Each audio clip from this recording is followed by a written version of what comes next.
ഇവര് ആരും പാടുന്നില്ല.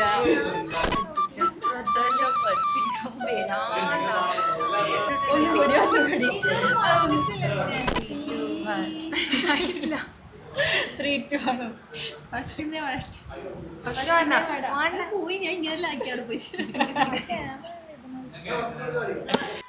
എന്തിനി വേഗം ഇത്തിരി നേരം പറ്റി പിടിച്ചു ഞാൻ നിന്നോട്ടെ നിരുടെ മൃദുല പ്രതലം അധിക മധുരം അതിമനോഹരം. എന്തിനി വേഗം ഇത്തിരി നേരം പറ്റി പിടിച്ചു ഞാൻ നിന്നോട്ടെ നിന്നുടെ മൃദുല പ്രതലം അധിക മധുരം അതിമനോഹരം. അതിമനോഹരം എന്ന വാഴയിലെ ഈ ഗാനം നമ്മളിൽ പലർക്കും പരിചിതമാണ്. പക്ഷേ നമ്മളിത് കേട്ടപ്പോൾ അതിനുള്ളിൽ ഒളിഞ്ഞിരിക്കുന്ന ഒരു സംഭാഷണം ശ്രദ്ധിച്ചിട്ടുണ്ടോ? ചുവരും പായലും തമ്മിലുള്ള ആ സൂക്ഷ്മമായ സംവാദം.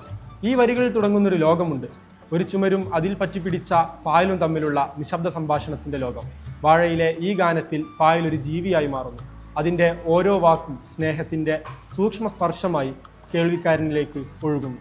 പായൽ ചോദിക്കുന്നത് വലിയതൊന്നുമല്ല, ഒരു നിമിഷം മാത്രം പറ്റിപ്പിടിച്ചു നിൽക്കാനുള്ള അനുവാദം മാത്രം. അത് സമ്മാനങ്ങളോ അത്ഭുതങ്ങളോ വാഗ്ദാനം ചെയ്യുന്നില്ല. മാനത്തെ അമ്പിളിച്ചേലത്തെ കുമ്പിളിൽ കൊണ്ടുവരാനായി സാധിച്ചില്ലെങ്കിലും കാറ്റിലും കോളിലും കൂട്ടു പങ്കിടാൻ ഞാൻ മതി വരുവോളം. ഈ വരികൾ പറയുമ്പോൾ സാധിക്കാത്തതിൻ്റെ സത്യസന്ധത തന്നെയാണ് അതിൻ്റെ സൗന്ദര്യം. പകരമായി പായൽ പങ്കുവെക്കുന്നത് കൂട്ടായ്മയാണ്. കാറ്റിലും കോളിലും കൂട്ടുപങ്കിടാം ഞാൻ എന്നാണ് പായൽ പറയുന്നത്. പ്രകൃതിയുടെ ഓരോ മാറ്റത്തിലും ഒപ്പമുണ്ടാകുമെന്നൊരു മൃദുവായ വാഗ്ദാനം. വേനലിൻ്റെ കടുത്ത ചൂടിലും മഴയുടെ നനവിലും ഒരു കമ്പിളി പോലെ ചുറ്റി പുണരാമെന്ന് അത് പറയുന്നു. ഇത് വെറും സംരക്ഷണം മാത്രമല്ല, അവഗണിക്കപ്പെട്ട ഒരിടത്തെ സ്നേഹത്തോടെ നിറക്കാനുള്ള ശ്രമം. ഞാൻ നിന്നുടെ മറത്ത് മെല്ലെ വേരുകളായി തിടങ്ങിൻ ഹരിത പരവതാനിയാവാം.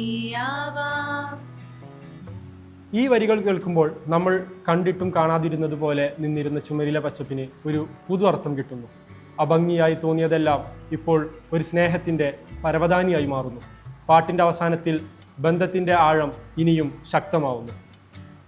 കാലം കൂട്ടുനിന്നില്ലെങ്കിലും എന്നെ പറിച്ചെറിഞ്ഞാലും വീണ്ടും പടർന്ന് കേറിടും ഞാൻ. ഇവിടെ പായൽ പറയുന്നത് സ്ഥിരതയുടെ കഥയാണ്. അകറ്റപ്പെട്ടാലും മടങ്ങി വരുന്ന ഒരു സാന്നിധ്യം. ഈ ഗാനം ചുമരിലേക്ക് കണ്ണോടിക്കുമ്പോൾ പോലും പായലിൻ്റെ ശബ്ദം കേൾക്കാമെന്നൊരു അനുഭവം നമുക്ക് സമ്മാനിക്കുന്നു.